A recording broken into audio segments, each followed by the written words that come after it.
All right, so we are back. I've got a bit of a pimple here, but perhaps Sander, if you'd be so kind to remove that, thanks in advance. So this week we are going to review my plan of action. So what I had scheduled to do this week, what I actually got done this week, and what my results were for this week, and then my potential course corrections as well.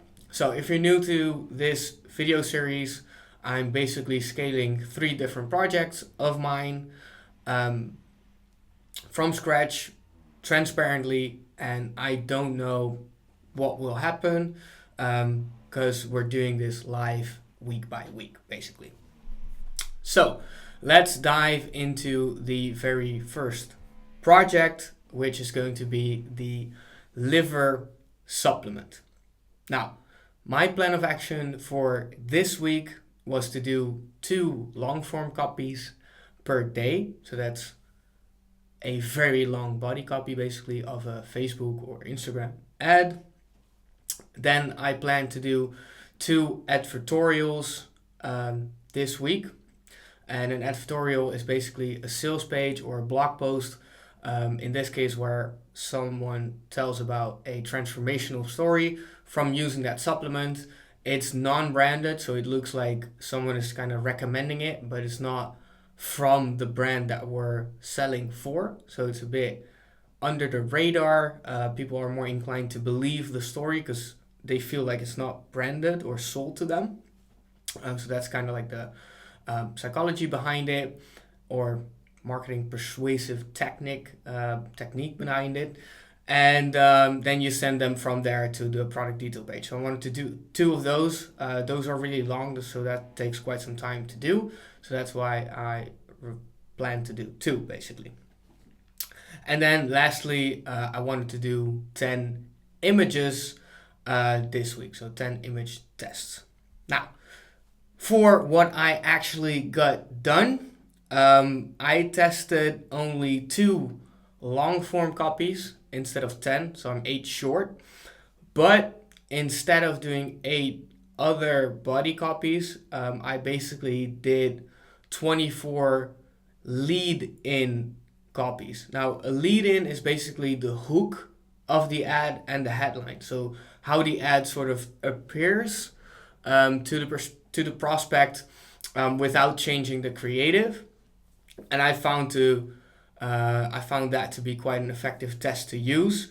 And the reason it's so effective is because you can call out different audiences, you can use different story hooks while using the same proven body copy. Because if the body copy sells, you can basically just reuse that and only change the hook or only change the headline and get some sort of incremental improvement from that without needing to rewrite the entire body copy, which takes a lot more time than just writing the hook. So I did 2 long form copies, 24 lead-in copies, and then I tested 38 images instead of 10, and I did 2 advertorials. So Sander, if you would put those side by side, you probably already have. Thank you for that. That will be really helpful so we can see planned and done. Now, I want to go over the results. So just a reminder of what my goals were. Let's pull up the milestones here. So you can see 2,000 at break even, then 3,000 at 10% contribution margin or profit, however you want to call it, or operating profit. Then 5,000 at 10% operating profit, and then 5,000 at 20% operating profit. In fact, we did really well this week, and we did so well that we basically hit every milestone. So one of the best days was 4,500. That happened twice. It happened once with an operating profit of 21%, and then it happened again with an operating profit of 32%, rounded up. So basically, I'd say we hit the 4-week goal of doing 5,000 at 20% because we did 4,500 at basically 32% operating profit.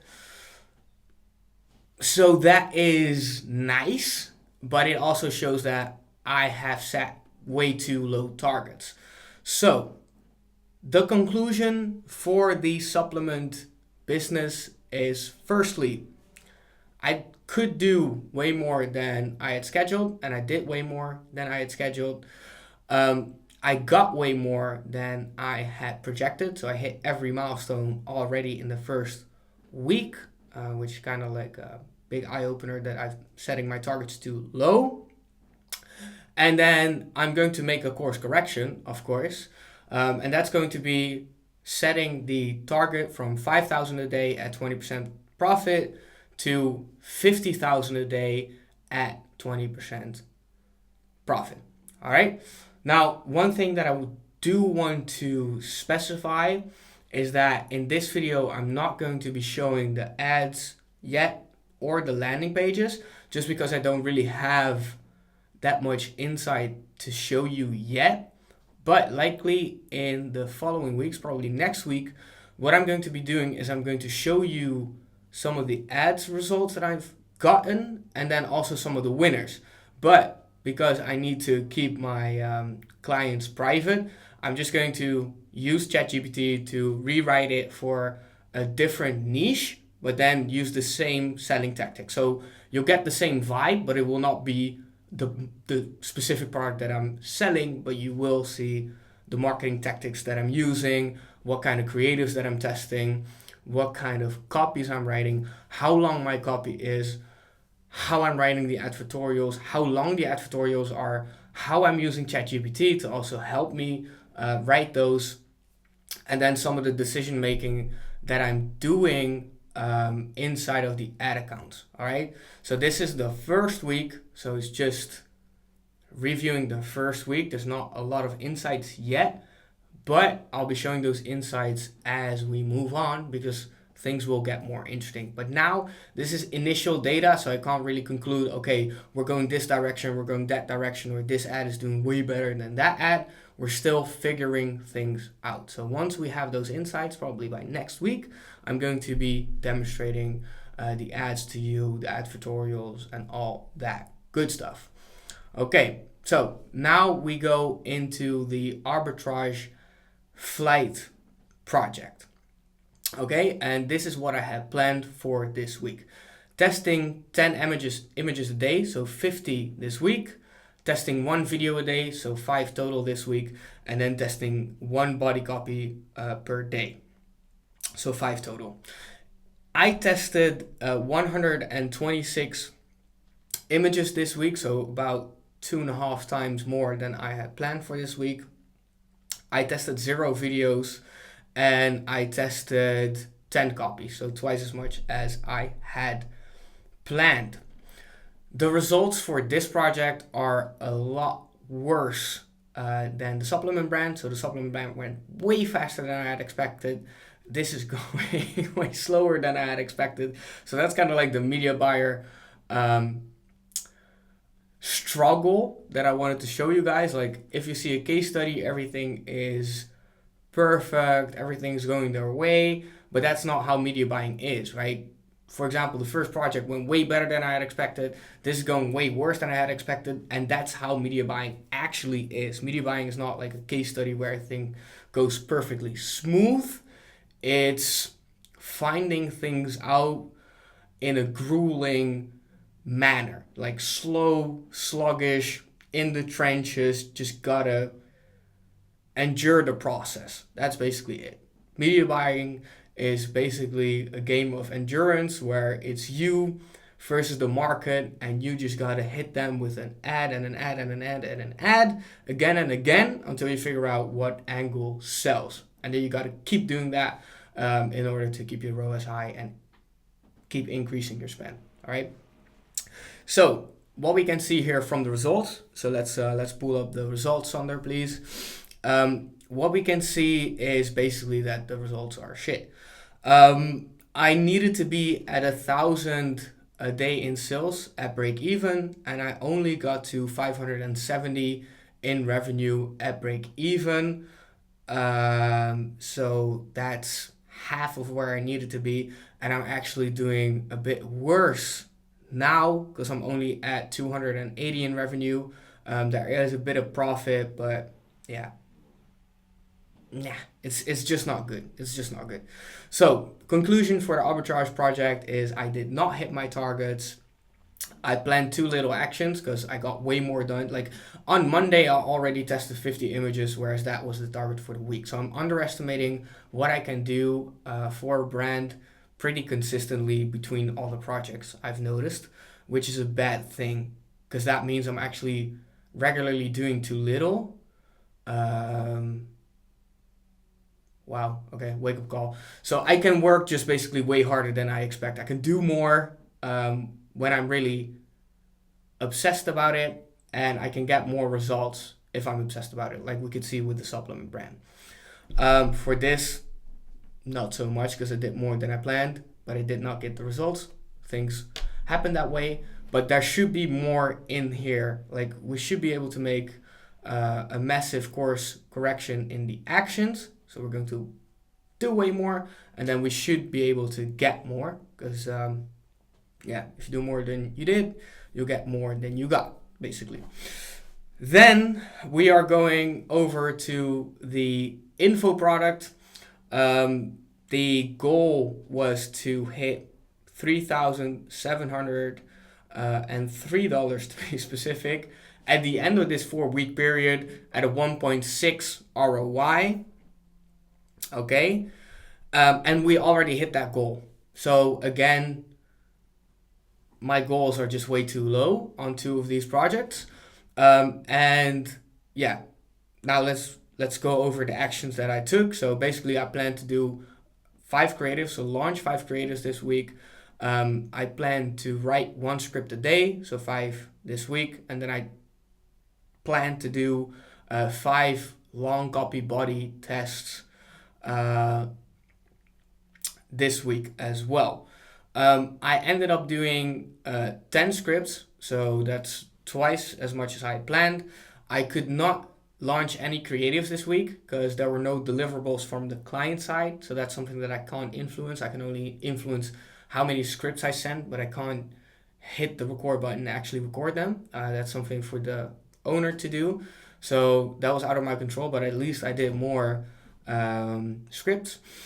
And I did not test any body copies, so again, slap on the wrist. I'm a naughty boy for not always doing what I had planned, but I did okay. Now, let's go over the month-to-date results, this week's results, I should say. And what we can see is that the spend was already past 3,700. It was even above 4,000. We spent about 20,000 and we collected 40,000 in spend. We spent 19,500 and we collected, so cash collected, 40,000 and a half. 40,000 and a half. No, 40,500. That's the way to say it. And the ROI on that on the back end was 2.08. Now, that basically means that I hit my goal for 4 weeks, because the goal was to do 3,700 a day in spend at 1.6 ROI. And we're doing way better than that because we already spent that and we're at 2.08 ROI. So what I'm going to do is I'm not going to adjust the scaling goal because I'm limited by the amount of closers that we have. So I can't scale the ad budget more because you could already see that some of the days there was no spend. And that's because the calendars of the closers were already fully booked. So they couldn't take more calls. So that's why some days the ad spend was less or no ad spend at all, basically. But what I can do is in the opening video of this series, I said that I was going to set the target at 1.6 ROI and not at 2.5 ROI. because I thought it was unreasonable to set it that high. But the reason 2.5 ROI is an important ROI is because that's where I get a bonus. Now, I said in that first video, I'm not going to target that because it's unrealistic and I won't be fighting for that bonus, basically. I thought that was insane. But again, I've underestimated what I could achieve and what I could do for 2 of these projects. So what I'm going to do is I'm going to adjust this target. I'm going to keep the spend target the same, so 111,000 USD a month. But instead of doing 1.6 ROI, we're going to do 2.5 ROI, which is quite a lot higher. So we got a lot of cool things cooking. Basically, we're going to target 50,000 a day in sales for the supplement brand, which would be, am I correct? Wait, that's correct. That's 1.5 million a month, coming from basically 30,000 in net sales per month at break even. That's where we started, and now we're targeting 1.5 million a month at 20% profit. So that's a big jump, and I think that's really exciting for you guys to follow, as well as being challenging for me, which is also exciting for me. And yeah, I just want to leave you with that. We're going to target 1.5 million a month, while we come from 30,000 at break even a month. And I'm just going to take you through the entire journey. It's going to be very challenging, and I'm going to show you guys in the next couple of videos what type of ads I'm running, what type of advertorials I'm running, how I'm managing the ad accounts, how I'm trying to scale the ad accounts, and of course also what's going wrong, because things will go wrong. I already know things will go wrong, and that's part of media buying, but you want to just accept that and then just continue building, because that's really what it is. Media buying is just being persistent and keep making course corrections. And then my personal term for it is just, you have to be obsessed. And if you're obsessed about it, you can make anything happen. And that's just how you want to treat your ad account as well. So thank you for watching. If you like these videos, hit the subscribe button. And then if you want to see what type of ads I'm writing, what type of advertorials I'm using, I'm also going to be testing bid caps. So if you're interested in bid caps, I'll show you a video on bid caps shortly as well. Then just hit the subscribe button and you can continue to be up to date. And I'm also going to do a video on how I'm leveraging ChatGPT, because some of these ad copies are doing really well, and I use ChatGPT to write 80% of them or 90% of them. So that's really interesting for media buyers that want to up their AI game. And I'm also using creative, so images generated by ChatGPT. So that's also interesting. And those are also doing well. So stay tuned, and I will see you in the next video. Thank you for watching. Cheers.